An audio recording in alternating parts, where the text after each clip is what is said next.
Well, it's a way for all of us to get away from the busy world and relax and look at creatures and plants.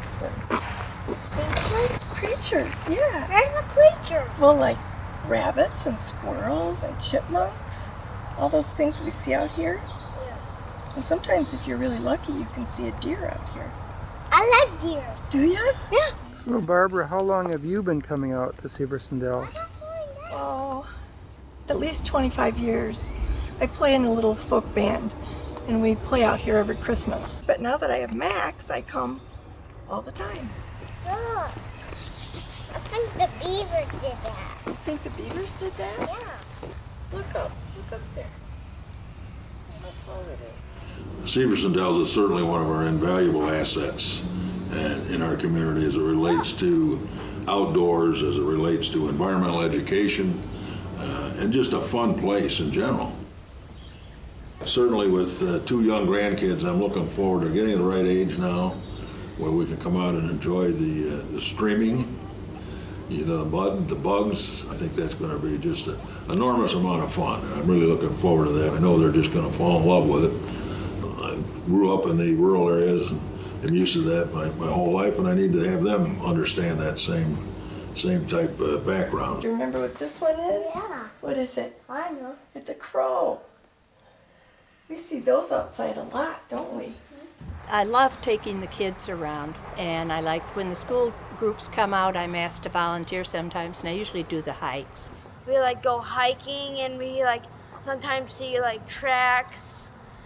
The footprints and the deers and everything, we follow them to try to find the animals.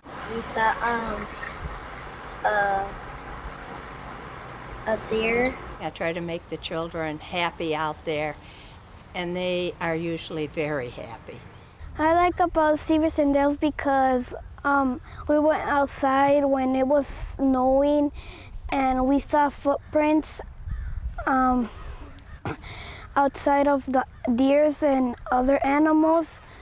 The first time I went I took my daughter there. It's pretty big. I was afraid at the time by teaching my daughter how to love nature and love the outdoors that she would be obsolete, and that the only thing that there would be to love would be indoors and television. And she loves the outdoors. Her daughter, my granddaughter, is now in a 4-day-a-week nature course year-round.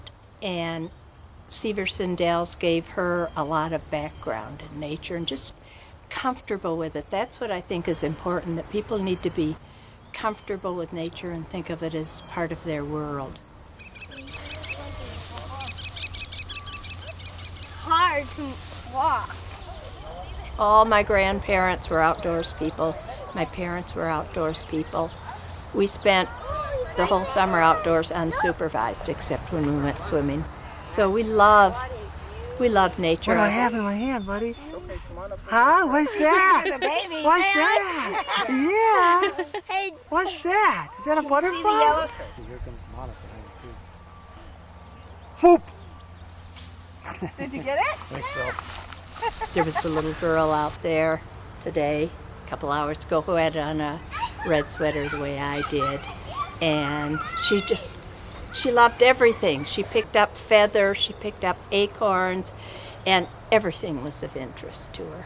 Be gentle with that one, okay, David? You know what? Let's just look at him for a little bit, David, so everybody can see him. where is he? Don't catch him, though. It's called a giant swallowtail. Oh, I see it. He's got a big clown mouth on the back of He's him. so big. Isn't he pretty? It's probably more critical than ever that at the public school level as well as private, that places like Severson Dells are considered, again, an integral part of the curriculum.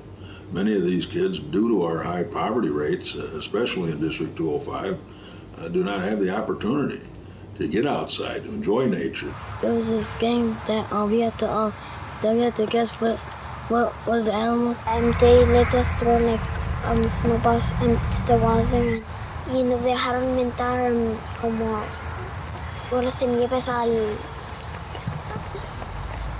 río y uno aventó hasta el hielo. I live in Rockford and I never get to go out in the woods. We got to go out Pecatonica, the Severson the kids from Severson, and the snow was approximately to their chin. When we went to the Pecatonica River and saw how the ice was formed on it, it was fun walking in the snow because your feet would get a little wet. Water got in my boots. Severson Dells isn't just a place. They're involved in projects all over northern Illinois. And one of the things that they've been doing for this year is mussel monitoring in the Kishwaukee River and in other rivers around here. About half the mussel species in North America have disappeared since Europeans arrived. What we can find today is all that there's ever going to be. Oh, okay. And there's a little foot there. Yeah. Yeah, and that guy have green stripes too? Oh yeah. So that's a pocketbook also.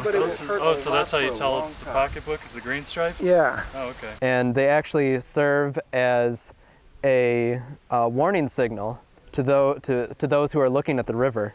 If the river becomes polluted or degraded, the mussels are the first thing to die off. So by looking at the mussels and how many there are and how many different species we can find, then we can actually gauge on how healthy the river is and how clean the water is.